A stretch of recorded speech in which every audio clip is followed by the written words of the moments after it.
My name is Cassidy Shatford, and I'll be your moderator for today.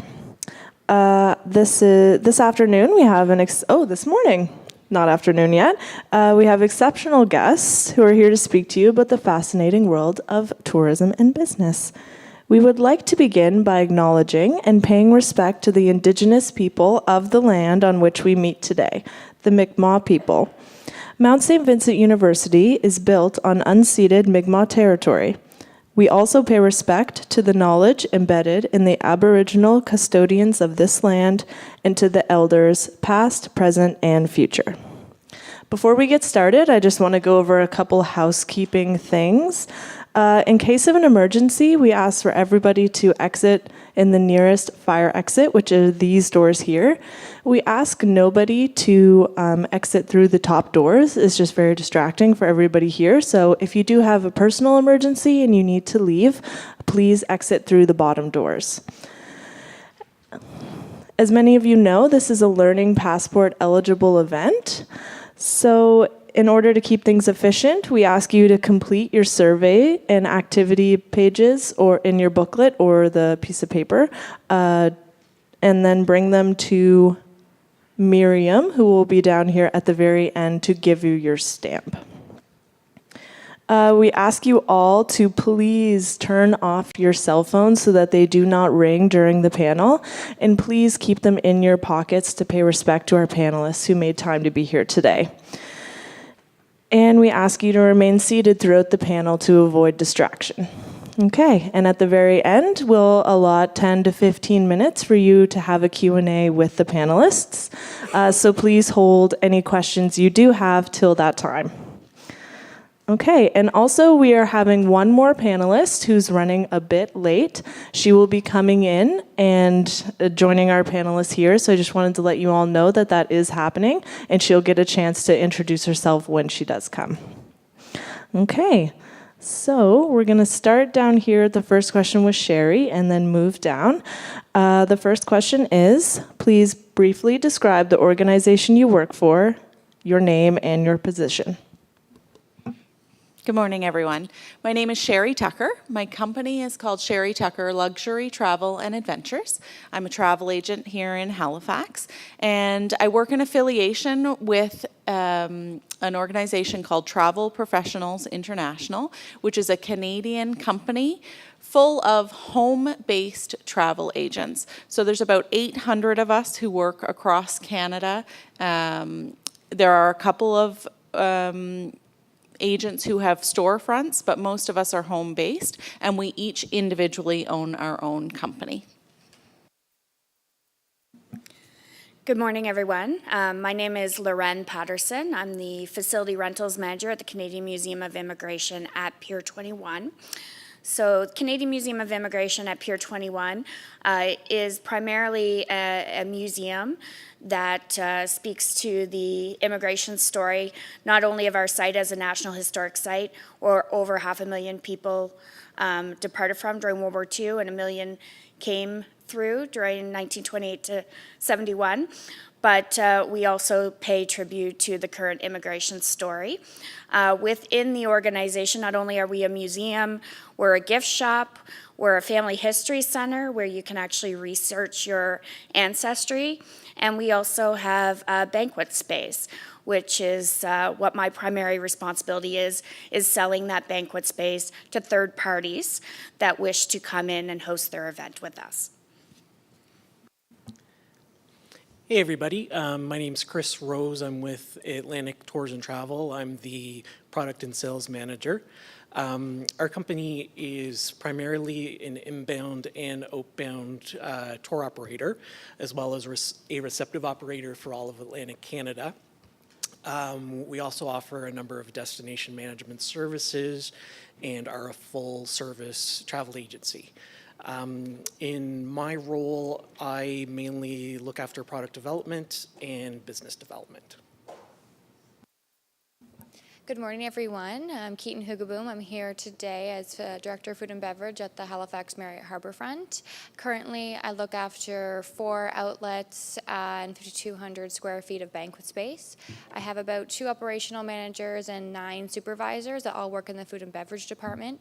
One thing that's lovely about working for Marriott is that we have about 7,000 properties worldwide with about 30 different brands from select premium to luxury brands. So there's a lot of great opportunity.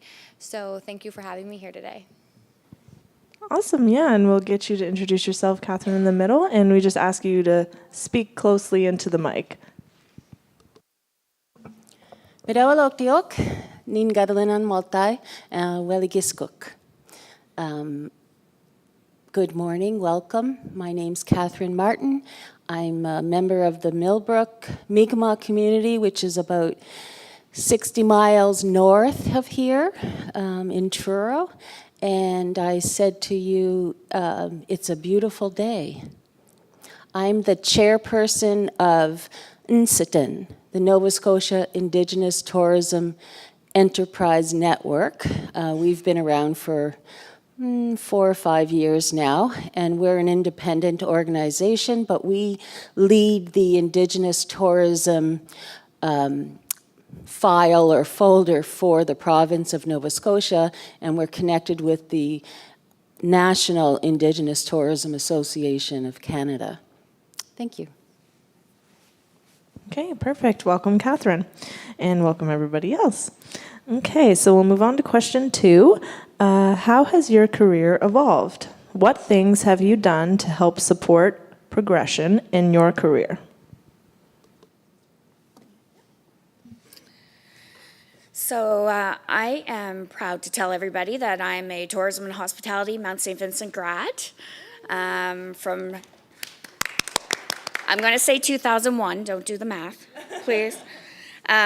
So how my career has evolved is actually, I actually did my co-op terms with Atlantic Tours Grey Line. I worked there for 3 years as a tour director, and upon graduation there was actually a position open as event coordinator, overseeing their destination management company's side of the business, so off-site events. So I actually applied for that and got that job, worked there for a couple of years. Unfortunately, during 9/11, their business in the tourism industry did have a decline. And so there were some layoffs, which actually worked out to be a great thing for me, because 2 weeks later, I applied for a job down at Pier 21, and I've been there now for 17 years. I started as the coordinator and worked my way up to the manager, and I've been in my current position since 2006.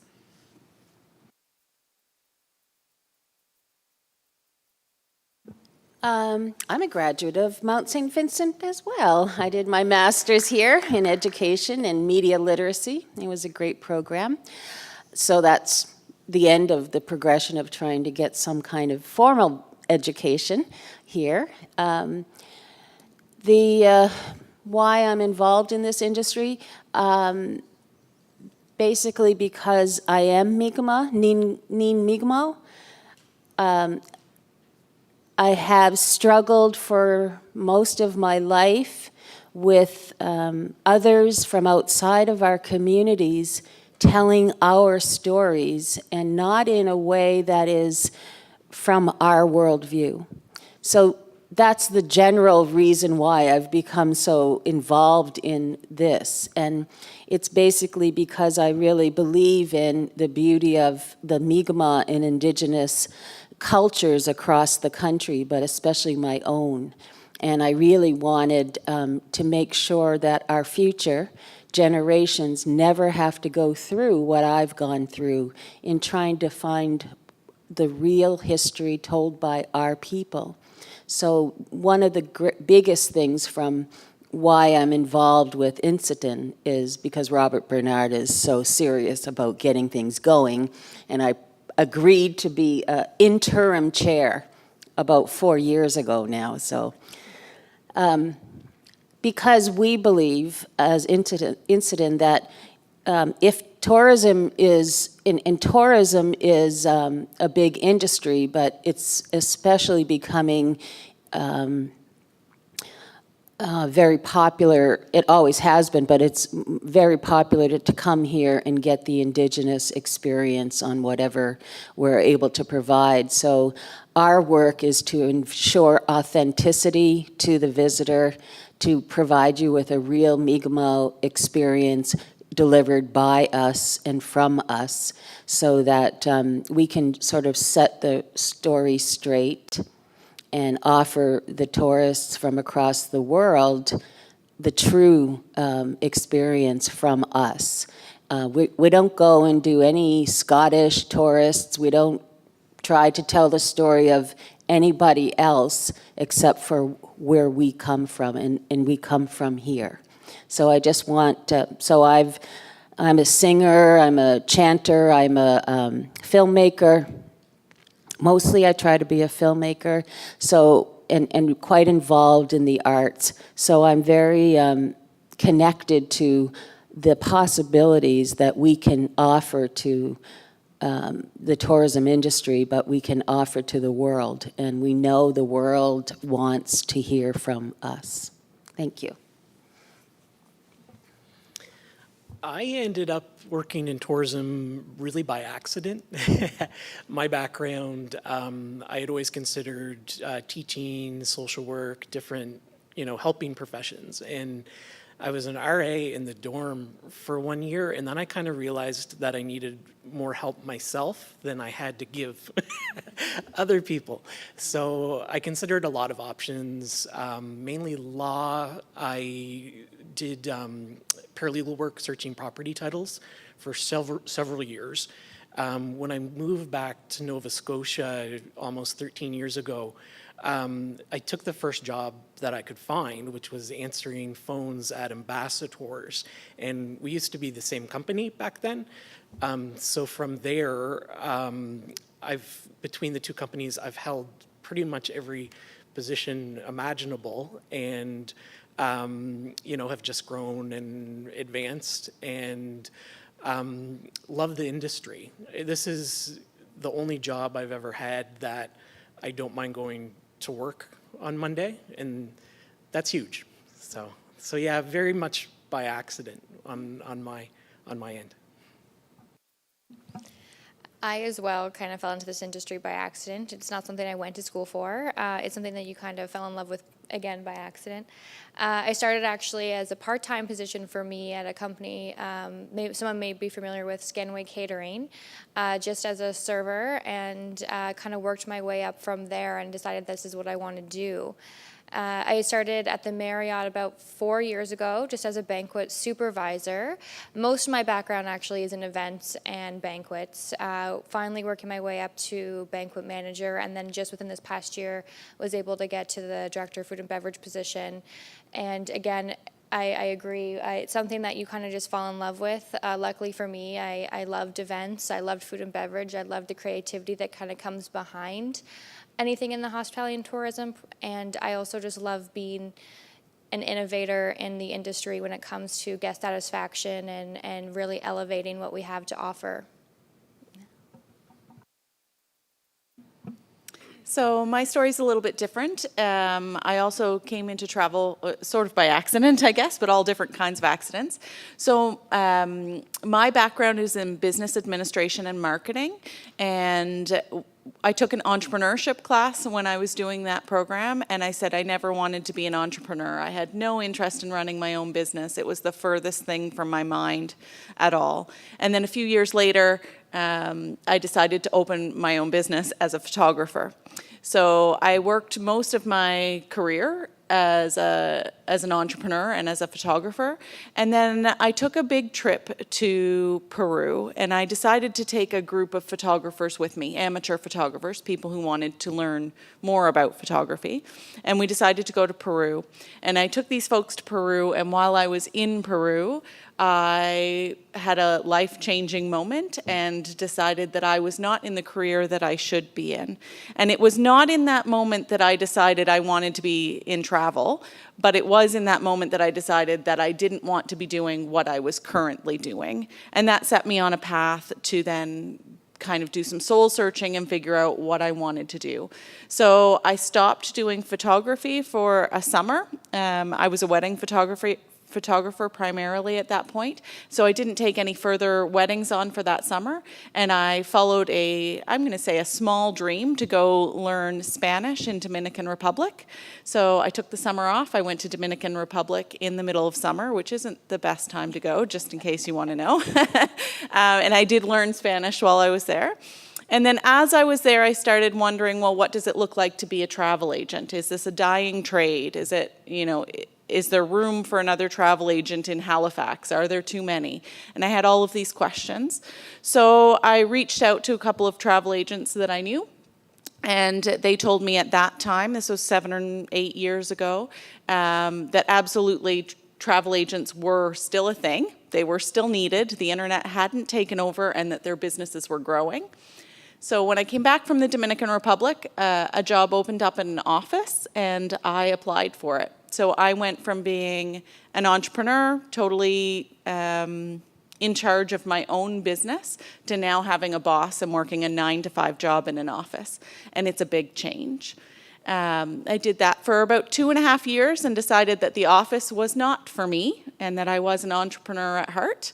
And with that same company, I went home-based. So I started working outside of the office. And that allowed me the opportunity to go travel the world. So all of a sudden now my home-based business was completely mobile. All I needed was internet and computer.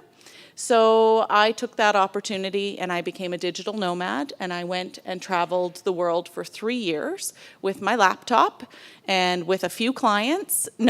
Clients didn't physically come with me, but with a few clients in my roster. And I worked from wherever I was, earning money here in Canada, but traveling while I was doing that. And then when I came back, I decided to switch companies. So I no longer worked for an office with a boss, but I now own my own company again and work in affiliation with TPI. So it's been an interesting progression because I've had lots of steps and totally different careers to get to where I am today. Oh, thank you. Okay, next question. So describe the hiring process for university graduates within your company. What does your company look for in new hires? So we'll start with Katherine on this one.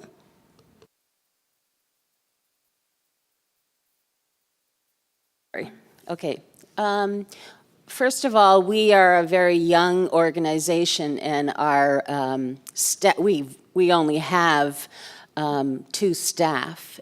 We partner quite a bit with other in tourism organizations that have been existing, and we enter partnerships with those organizations because they've been around and they've been able to establish themselves.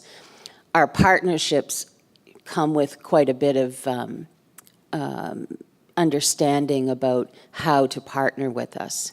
So at the present time, it's not, we have 4, in the Atlantic region, there are 4 Indigenous tourism organizations in each province, and we're all beginning to build our organization.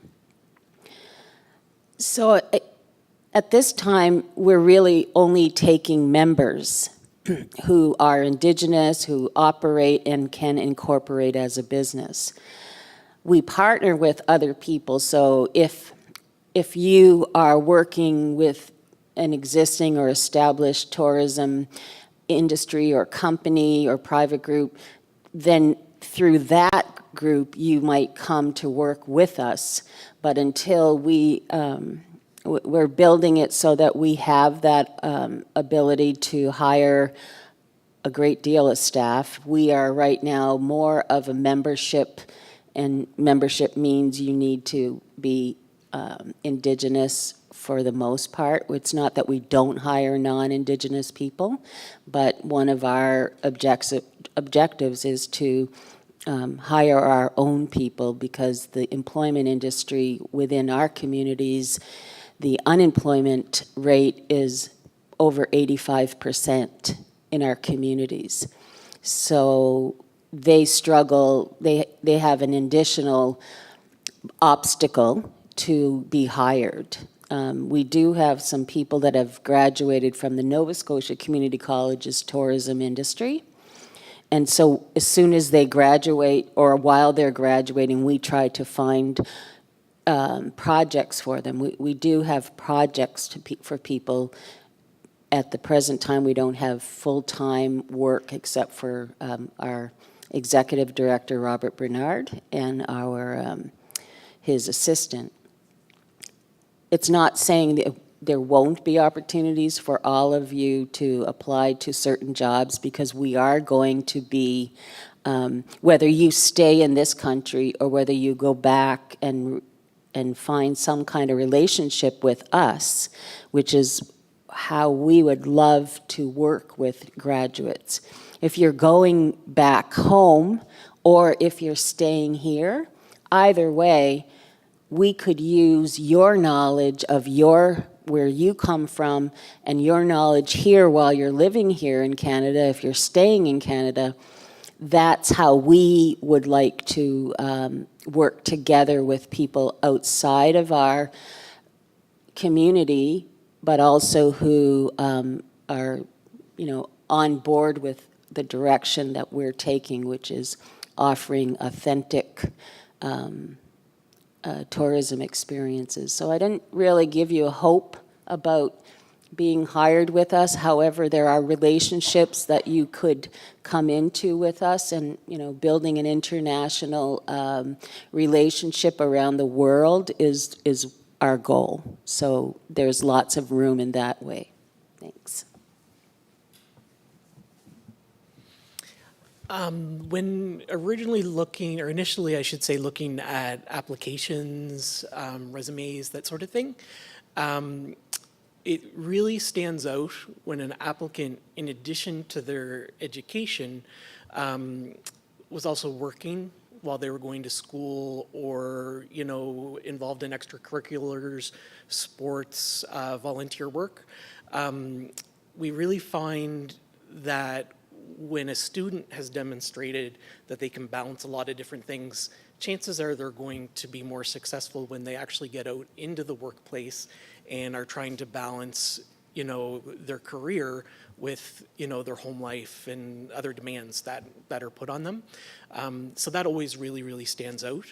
In the interview process, when someone's really done their homework, when they've researched our company and know what we're about, and they've done that homework, that says a lot too.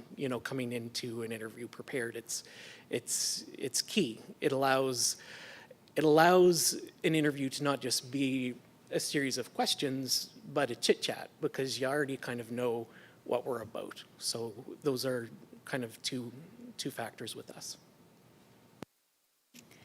So with Marriott, it's a elaborate mechanism to get hired. And I'm saying that because even if you get to the point of an interview, it means you're committed to that position. And to bring it back, you apply online through a career portal, and you can kind of choose your destination and choose where you'd like to work, and it'll show available jobs at different properties.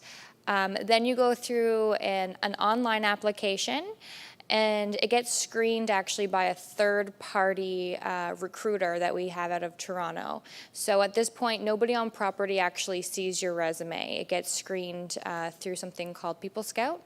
And they then send you a kind of test that breaks down your answers into 4 categories and scores you based on those. So it's very, very intricate. They score you on adaptability, leadership, customer service, and interpersonal skills. And it's scored from green, yellow, clear, and red.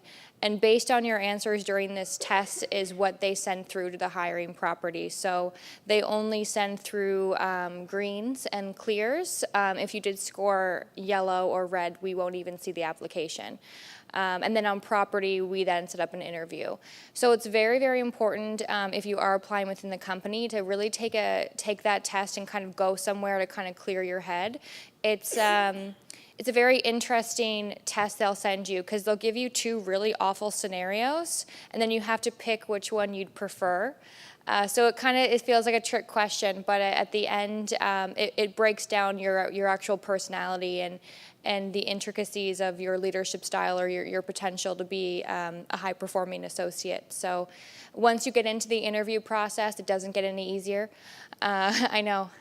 So once you get into the interview process and sit down with someone on property, we have a series of questions that Marriott International has asked us to ask, and we rate you based on a situation and a task and a result. And then based on those answers is your hiring eligibility. So I like to stray a little bit from those questions. I like to learn a bit more about the person I'm hiring on a personal level, but we still have to ask the questions. So it's a very intricate process, but at the end, we're very satisfied with the people that we hire, and we want to make sure the people that we hire are high-performing individuals that are ready to take on challenges of a national brand. So as a travel agent and owning my own business, I don't specifically look for university grads to hire. And it's a very different system that we use within our company culture. So we're actually looking for business owners. So if I bring somebody on with my company, they're not hired, they are not an employee of mine. Basically, they are an entrepreneur, a business owner, but we work in partnership together.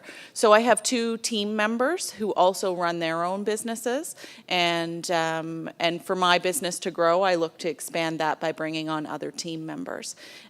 So it's not a traditional hiring process per se. It is looking for people who are interested in owning their own businesses and growing in that capacity. Some of the skills that we do look, I say we, but I look for when I'm bringing on a business partner, some things that you don't think about necessarily in the travel industry. You have to be able to do basic math. And I know that sounds really simple, but I use math on an everyday basis, and I hate math. Luckily, I'm pretty good at it, but I still don't particularly like it. But it is a skill that you definitely have to do, whether it be for invoicing or calculating taxes, or, I mean, there's just so many things that is involved with math. Also, personability, so just being friendly and open to talking with people. It's really hard to get somebody to book travel with you if you're not friendly and open and interested in what they're saying. Being a good listener is something that's really important in my industry as well. As you're dealing with the public, you want to know what their concerns are, what their interests are, so that you can bring that back around. So if you're a chatty Cathy, or and just sometimes you forget to listen to what other people are saying, that's going to be something you have to overcome to be in this industry. So again, it's not really a hiring process, it's more of a looking for people who are interested in owning their own business and then partnering together. So at Pier 21, each individual manager, so yes, we have a human resource department, but it's actually the department managers that are responsible for hiring within their team. So I would be responsible direct for anyone in the meetings and convention side of the business at Pier 21. The biggest thing that I look for, if I can give anyone advice, is a cover letter. We do advertise on Career Beacon. I cannot tell you how many applicants I get that just simply have sent their resume through and have not taken the time to customize their resume to the job or their cover letter to the job. I don't even consider an applicant if they have not written a cover letter. So I don't even look at your resume. That might just be me personally, but if you have not taken the effort to write a cover letter or taken the time to do that, I feel that may come forward in your work ethic. So what I look for in a cover letter as well is not someone that necessarily reiterates your experience that's in your resume, but I'm looking for passion. Why do you want to work for us? What can you bring to the table? What is, for us, you know, maybe you are a new immigrant to Canada and you have a personal connection to who we are and our story. That would be something great to put as a passion item in the cover letter. When it comes to interviewing, we also have a lot of questions that speak to team fit.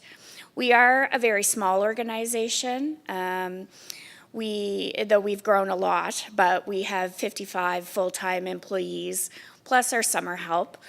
So team fit and collaboration is very important for us.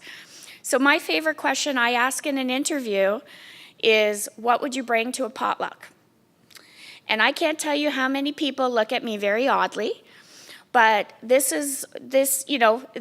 need people to roll with this. I need people, okay, get excited. What are you going to bring? What's your cultural dish? How are you going to interact with your fellow team members? And it may seem like a very trivial question, but it definitely allows me to know your style, your personality, your team fit. So just cover letter. I can't say enough about a cover letter. Okay, thank you. So next question. We have a lot of people in the room who would someday like to become senior managers. How can they accomplish this goal? So we'll start with Chris. Yeah. So with, thank you very much. I think the best advice anyone ever gave me back when I was a kid was to always look at every job you have as your career. It may not be what you want to be doing. You know, it might just be a stepping stone towards what you envision for yourself. But in every job you have, the more you put into it, the more you're going to take from it. And, you know, sometimes opportunities arise where you absolutely least expect them. So that would be the first thing I would say is, you know, even if you're just working part-time at the mall to make ends meet, give it 100%. The other thing is to make it easy for the organization that you're working for to cross-train you. Express interest in understanding different aspects of the business, because that's going to make you more valuable to them. The more you know, there's going to be more opportunities, you know, for advancement. And I guess the last thing I would say is, if you're working 9 to 5, look at it as if you're working 8:45 to 5:15. Not necessarily every day, but looking at a position as a career more so than just a job, what you're doing won't go unnoticed. If you're just plunking right down at your seat right at 9, and at 5 to 5 you're using the washroom and getting your bag packed up, your employer's going to know that, and they're going to look at you different than they're going to look at the person who's getting done what needs to be done. If you're interested in becoming a general manager or a director of operations or any kind of director of a department or an operational department, my recommendation is to have high emotional intelligence and to really be able to control emotions. To be a leader of a team means that you have to set the example and you have to be the person that someone looks to for answers, but you also have to be the person that looks to them to solve their own problems as well, because something that's very important to be a leader is also to grow your team, because at the end of the day, you're only as strong as the rest of your team is. So if you're helping support your team and building them, that's something that people look for leaders and operational leaders and general managers and director of operations. High emotional intelligence, if you know, it can be the back of house is absolutely on fire, but if you're calm, cool, collected, the rest of your team is calm, cool, and collected, and you get the job done more efficiently and more effectively by being that person that people look to in crisis, but also look to in support as well. So senior management's a little bit of a difficult one for me to answer personally because I'm a business owner. So I guess automatically I am a senior manager of my own company. But it's not something I've ever dreamt of being a senior manager. Not that there's anything wrong with that at all. But for me personally, I can't speak about that drive. What I can speak about, and I hope I don't offend anybody by saying this, is for me, with an entrepreneurial mindset, my dream, my goal in a career was never to work for somebody else. It was always, why would I do the work for somebody else to get rich when I could do the work for myself? So I guess I won't go on and on and on about that, but if you're thinking that you want to get to the top and you're thinking about your career in that fashion, maybe also think about what you want out of it for yourself, and will you be happy doing that for somebody else, or do you want to look at a way to possibly do that for yourself? My biggest recommendation is find an organization that you enjoy working for, and research if there are opportunities for growth within that organization, and then work your way up. So, if your ultimate goal is senior manager, and your manager, like my team say the same thing to me. I've been there 17 years. They know I'm not going probably anywhere till retirement. So, if their ultimate goal is my job, that's not going to exist for a while, God willing. But, make sure there are opportunities for growth within the organization. And then don't just assume you're going to leave university and have the senior management job. I think every panel member here talked about a career path and working their way up to that. I agree with Chris, put the extra effort in, show that growth, that you can be a manager. And also know that you want to be a senior manager because of the responsibility and the nature of the job. Don't just chase money. Being a senior manager is a lot of responsibility, a lot of hours. I did not have gray hair prior to it. So just, you're with me. Know that, I think we all feel that is our ultimate goal, but it really isn't for everybody. There are some people that very much enjoy the Monday to Friday, 9 to 5, regimented work. So all I can say is just research it. And if you're unsure, find yourself a mentor. Find yourself a mentor who is a manager and talk to them. What are their roles? What are their responsibilities? How does it differ from a non-management job? And I think that can help quite a few people.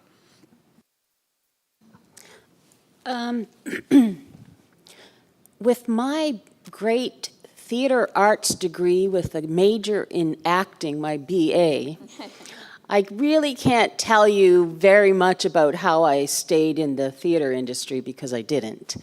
However, as an Indigenous person in 1979 when I graduated, I was one of the very few Indigenous people in this country with a BA, with a Bachelor of Arts.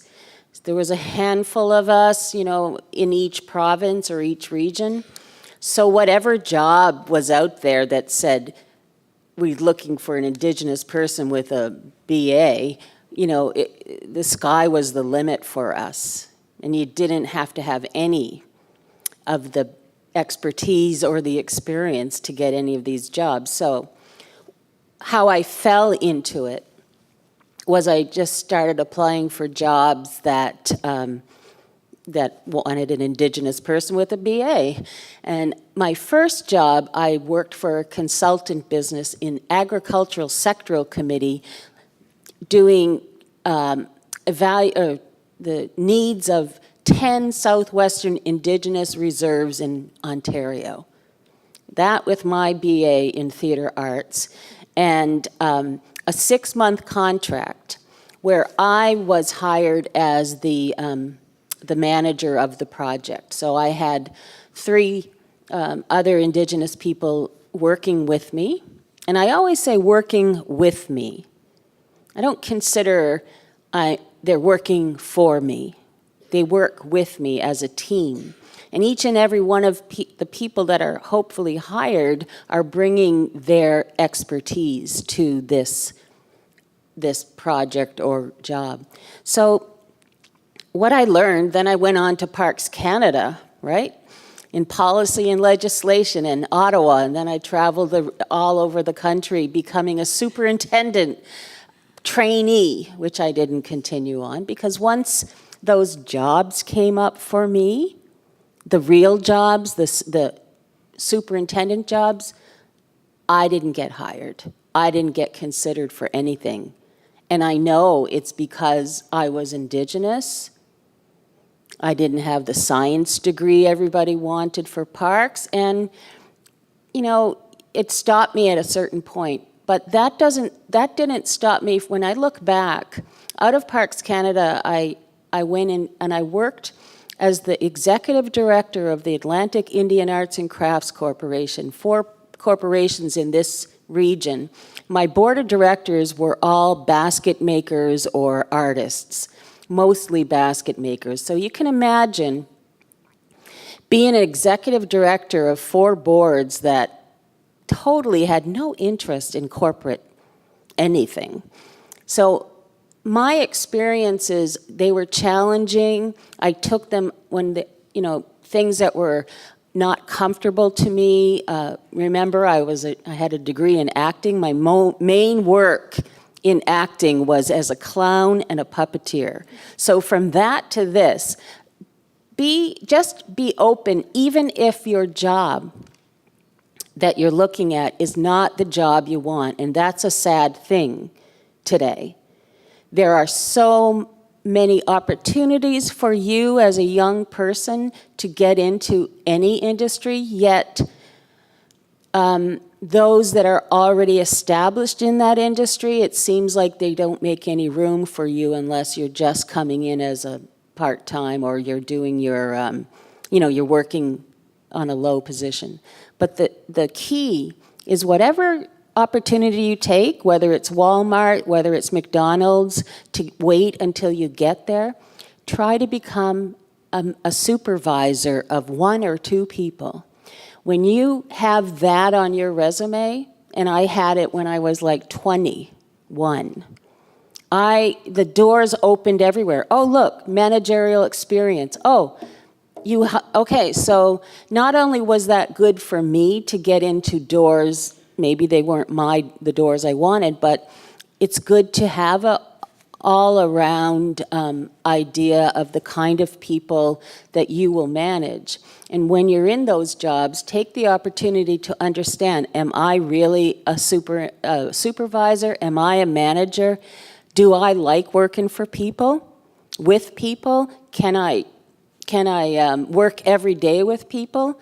And over the years, I stopped looking at any supervisory managerial jobs because I don't want to be the guy that fires people. That's just basically what I said. I don't like that work. And I did it so many years, and that part I wasn't comfortable with. So you have to decide, am I comfortable with wanting to be at the top? Because it carries a lot of responsibility, and your reputation, and I can tell you right now, take a look at your Facebook. What do you have on your Facebook? Because employers look at your Facebook. And you know how Facebooks and any of those keep your history on there. We can go as far back as we want. So think about that. What are you putting out to the world that some employer one day is going to click on and say, oh, the photos you have of yourself, some of the comments you've made, whether you agree anymore with your comments when you're 16, it's still there. So you start now in here. You start with one another. You build your networks with each other. Because those networks right now will get you, because you will all be moving up the ladders together in all kinds of industry. So find out who each other are, build that relationship, and then decide, am I working towards being a great puppeteer and clown when I'm 65, or am I working to be a senior manager? And know it. Don't be it if it's just, like she said, just for the money. The money isn't worth the kind of stress we get into if we're not that kind of people person. So be a people person, expand your horizon, take whatever comes your way while you're looking for the dream job, and it will come your way. Perfect. Okay. So this time we'll start with Keaton. And let's say question 5 is, what keeps you going to work every day? Give us an example of an event that really made your day. So this is a good one because the fun thing with being in food and beverage is you can really do fun things and be creative and be innovative. And I think people who are drawn to a food and beverage kind of style are people who like to be industry leaders and be creative. So I don't know how many of you in here have worked with any kind of chefs, but in my position, I work with them closely, and I don't always have great days, especially with people who can be so creative and sometimes very independent workers as well. So being able to finally have a collaboration that comes together, and sometimes when front of house and back of house finally get together and something fantastic happens, it makes what you do and the bad days feel a lot better, and the days of struggle of just trying to get menus out or just trying to do costing and working with a department that is not necessarily what you're great in or you excel at. So the days that really make my day is finally seeing the hard work and our perseverance come through and shine and have that feeling of satisfaction with the work that you do and the collaboration that you've done with different departments and different people.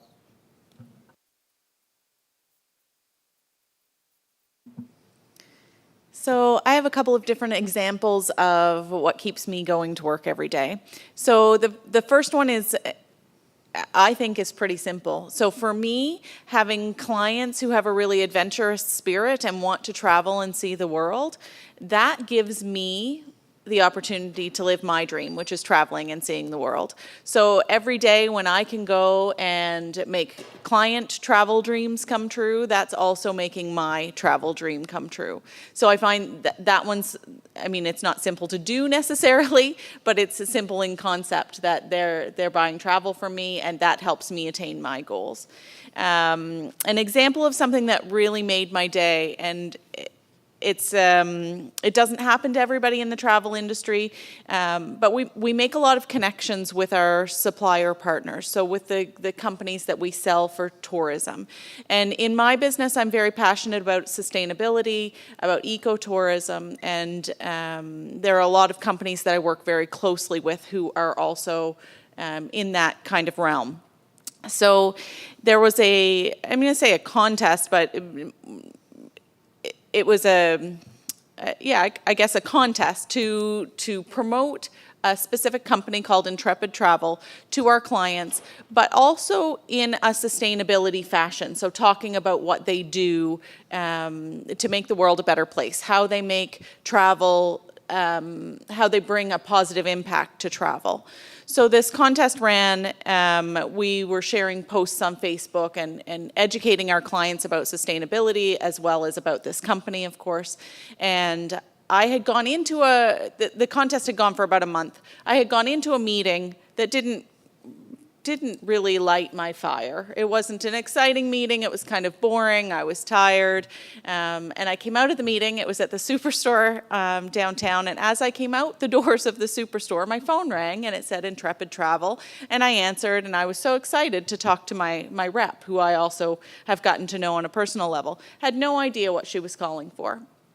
She called to tell me that I had won a trip to Nepal because I had supported this contest, and they appreciated that I was promoting their cause, promoting sustainability in travel, and that they would be taking me on a trip to Nepal, not just with the company to learn about sustainability and to better understand their company, but I would also be traveling with the co-founder of the company.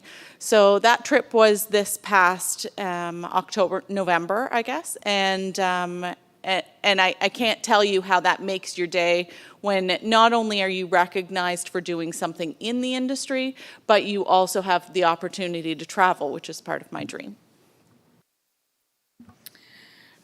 What keeps me going to work every day really is the people and the passion for the organization that I work for.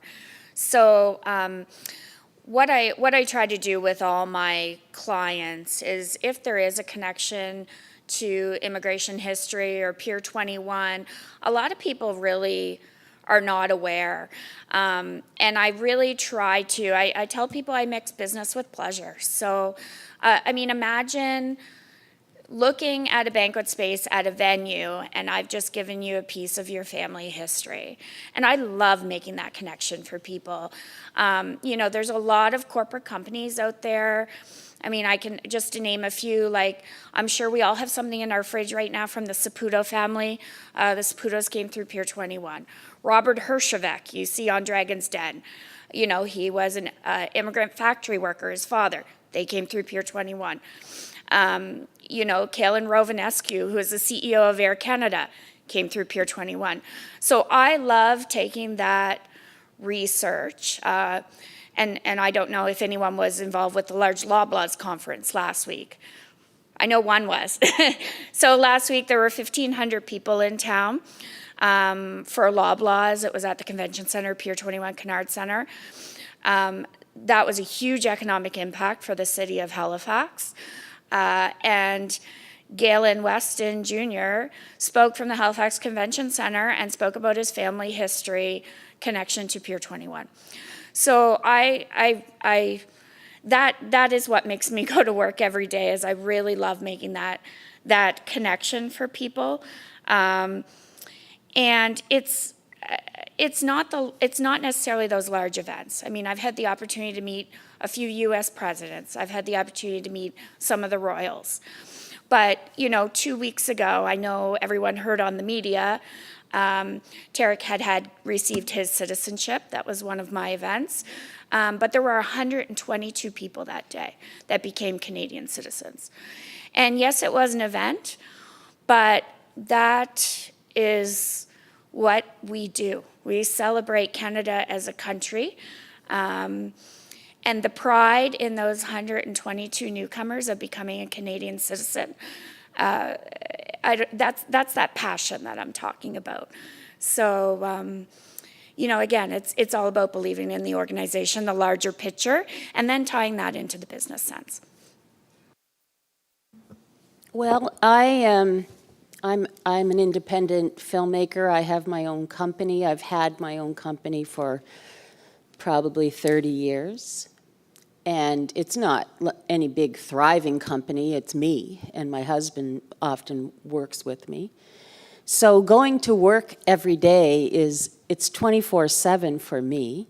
And as long as I'm doing work by, for, and about the Mi'kmaq in this province and in this region, that makes me continue to produce films, to do, like I popped out of Truro today, I'm there for a week with the Public Service Alliance, and I'm there as an advisor, an Indigenous knowledge holder, to help them through learning how to bring us as Indigenous people into institutions like the Public Service Alliance, and how to work with us in a knowing way. So I love doing any work that promotes the beauty of my culture. And I took a lot of jobs over the years, and as I became more involved with my own area and the people I worked with, and I found filmmaking for me, the most effective way of telling our stories.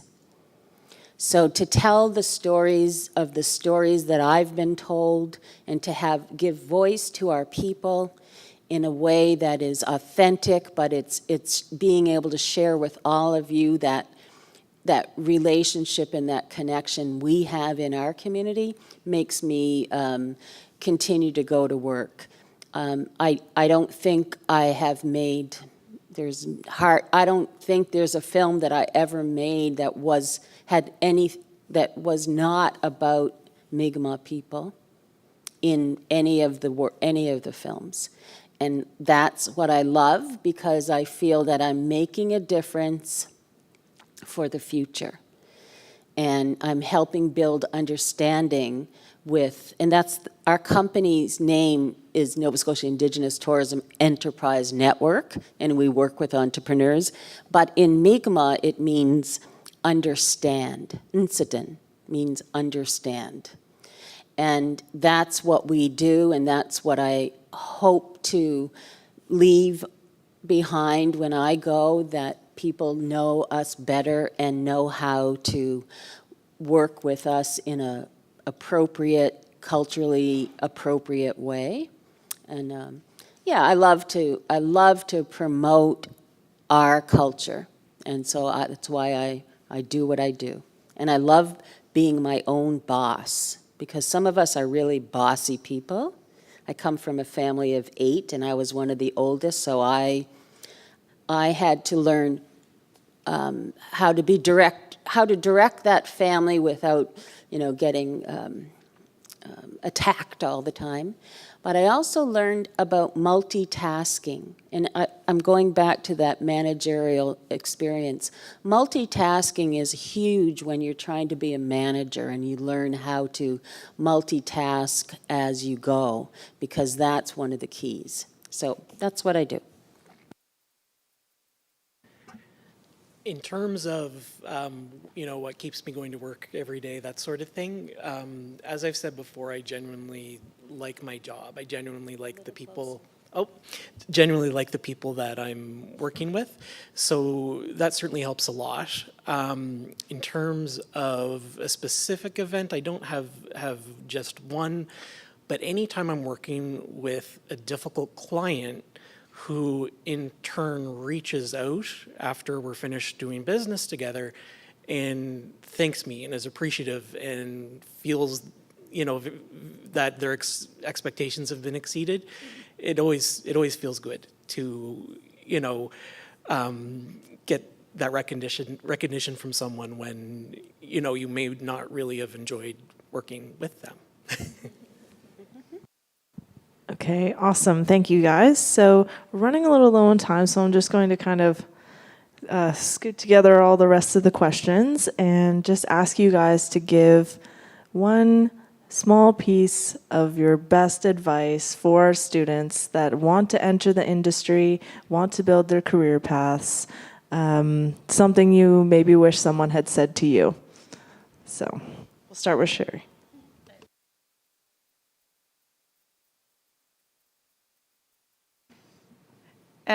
I remember when I started in my photography business, and I can remember my dad, who's passed away now, I can remember him saying, "When are you going to get a real job?" And I don't know, at the time it really frustrated me, but now it frustrates me even more. But it was a regular conversation that I had with my dad when I was 20 years old about when I was going to get a real job. And I don't think my dad ever understood that, maybe not ever. I mean, as I got older and my business grew, he started to understand. But in the beginning, he couldn't understand how I was going to make money by myself, how I was going to make that happen. He was a teacher, so he always had an employer. He enjoyed his job, but he had a very different life than I did.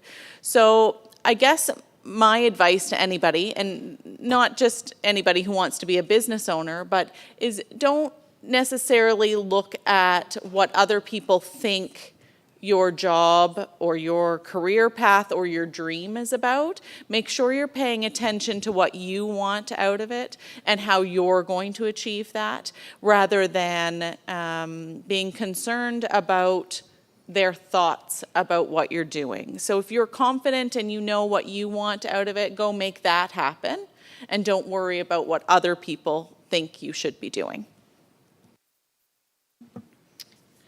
I had a very similar conversation with my father. My biggest advice to you is to follow your passion. So, I mean, I again signed up for the tourism and hospitality program here at the Mount because I love to travel, and travel was my passion. And I also thought, how can I deliver that or be a part of that or give that to other people? I thought I was going to become a travel agent as well. But, you know, follow your passion. I mean, you all are here because you like this industry. So trust your instinct. So I've already given you lots of advice, but the one thing that I often tell people is, in this territory, when you're here in our territory, I first welcome all of you to the territory. And that's a great piece of advice, to make people feel welcome in the land they've stepped on, and help them understand how to be on our land, how to walk on our land, and how to listen to the heartbeat of our land. So one of the greatest things that I've been taught by my elders is always speak from your heart. Because if you think of this, we all understand this language because we've all been taught that language. It's the heartbeat of your mother. And when we speak from the heart, we're speaking the first language we all understand, no matter what language you're speaking now. Wherever you go, if you speak from your heart, the whole world understands heart language, because it's the language of your mother, it's the language of the earth, and it's the truth. So when we speak our truths, sometimes it's not great for your career to speak your truths. And I've managed to stay in my world by speaking my truths, which is not a popular thing to do in a colonized world. But I've continued to speak my truth, and I speak from my heart. And that's my advice to you, is to speak from your heart, think from your heart, and go with your heart. Not just your gut, but your heart. So I just want to thank you and spend a little moment to welcome you to my territory. Yo ya hi ye ya hi yo. Thank you, Great Spirit, for thunder in the sky. Thanks for the daytime and for the night. Thanks for the seasons that are part of life. And thanks for the way of our life. Yo ya hi ye ya hi yo. Daho. So that is my message to you, and do what you love. Don't do what, my dad told me the same thing. Why are you wasting your time in acting? You should be a lawyer. Well, I don't want to be a lawyer. So acting was a great way to let me be able to get out of my shyness and to speak to people like you right now, because normally when I was your age, I couldn't even look at one person in the eye. I couldn't without falling apart. So that helped me to be, and to understand audience, understand your audience and read your audiences, whether there's 2 people or 1,000 people. work hard at learning if you're making any impact, or if they're all, sleeping on you, or are they on their cell phones the whole time? You kind of get a sense that, okay, I'm not reaching you. So know your people, know your audience, know where they're coming from, and just speak from your heart. By speaking from my heart, I've become known as, recently, Globe and Mail and New York Times interviewed me for my connection with my family's experience in the Halifax explosion across the Dartmouth shore. And the guy said, "Oh, I know you. I've followed you for a long time. You're a badass activist. What do you think?" And I said, "What?" And I said, "Okay, yeah, that's where I've come from. Now that's where I've grown to, and I'm good with that. I'm okay with that if that's what I had to do to be able to come here and be invited to speak to you, because you're my most important audience right now, because you hold the future. So speak from your heart." Well, Katherine, how do I follow that? say, you can drum. I'll drum for you. I didn't bring any instruments with me. Oh, you have your voice. The one thing I'll quickly say is put yourself out there. If there's any opportunities to network and make connections, make those. How many of you attended the Tie-Ins Summit before Christmas? Awesome opportunity. You guys can go for a very reasonable rate. And myself, being in the industry for 13 years, I always make connections there and take something away from it. So put yourself out there. Get to know as many people as you can get to know. And good luck to you all.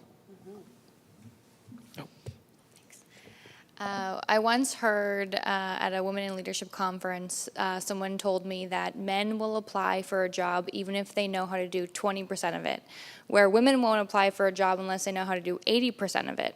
So that's always kind of stuck with me, that regardless of who you are, or if you're a woman or a male, apply for that position that you want, because regardless, that's what you want. Even if you don't even know how to do the job, you will learn, you will figure it out, you'll use your resources.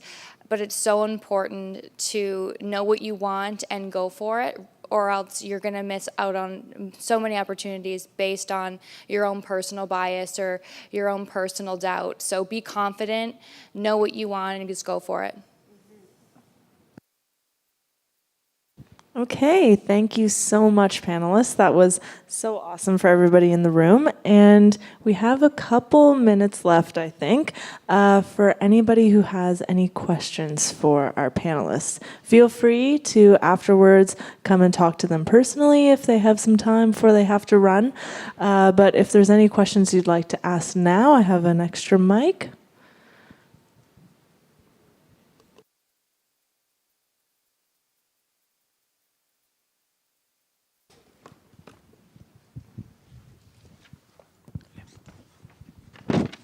So what my question was for Pier 21 and for Atlantic Tourism. So I am having my co-op in this summer. So what kind of jobs are like there for me to apply? I was on like tour guides and everything, but I'm like more specific in it, and I'm not sure about that. So. Mike. Oh, Mike. Most of the opportunities this year would be in our office, kind of as admin support. We will likely be hiring some tour guides as well. So at Pier 21, we have a variety of, I say summer, but really we're looking for April hires this year. So the museum itself will be looking for heritage interpreters, so frontline staff to deliver tour programs for the museum side of things. We also hire in our Scotiabank Family History Center research staff, so people that work with individuals to research their family history. The gift shop will have some frontline positions as well in a retail setting, as well as with the visitor experience and the heritage interpreters. The other thing I want to mention specifically to the international audience, is we do look for people that can speak English, French, but Mandarin is also a big thing for us. So we do have quite a few Mandarin visitors that come to the museum. So you will see those postings. They usually get posted in March on our website. As well as through our catering partner, RCR Hospitality Group. There'll be positions with the catering for servers as well. Thanks. And any other questions? Thank you.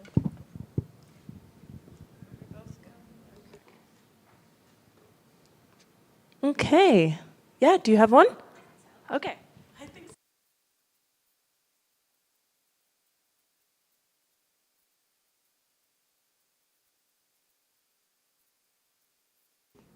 Hello.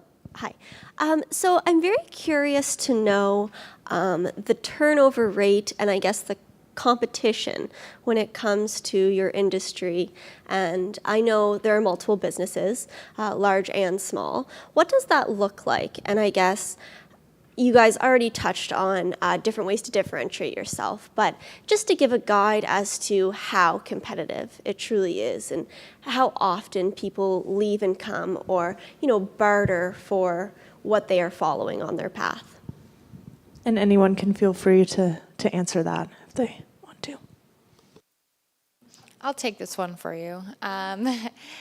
Especially in a competitive market like a hotel industry, we do see quite a bit of turnover in general in all areas. Not as much in Halifax with some senior leadership positions, but overall in the company there's quite a lot of growth. But there's also a lot of competitive markets out there for other opportunities, some smaller chains, different luxury properties as well. So one thing that Marriott does do is they put people first. That's their culture, and they want to ensure that employees are being taken care of. So they do offer, competitive associate discounts, different kinds of compensation, and they also invest into your future.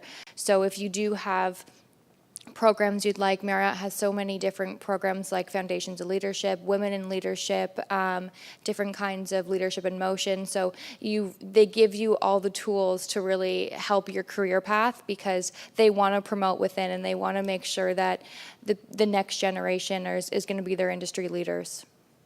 I hope that answered your question. Thanks. At Pier 21, a lot of the spring, summer employment are 6-month contracts. So, as far as turnover is concerned, people do complete their 6-month contracts, and we're always hopeful, based on performance, that they'll return the following year. They really are set up for students who are still in school. Some of my junior level positions, like event coordinator, the turnover on average is about every 2 to 3 years. And that is simply because there's not a lot of opportunity for growth. Again, I'm not going anywhere. So, and it's flexible hours, it's odd hours.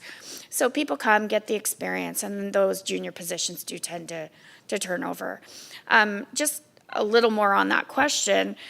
As far as a frontline position is concerned, on average for me, I get about 100 applicants for one job. So that's, again, I'm not going to go on the cover letter again because you already know my point. But, just understand that you may be one of 100. So, if you're applying for a Mandarin job, send me a cover letter in both languages. Do something to stand out and differentiate yourself. Just understand that's the competition.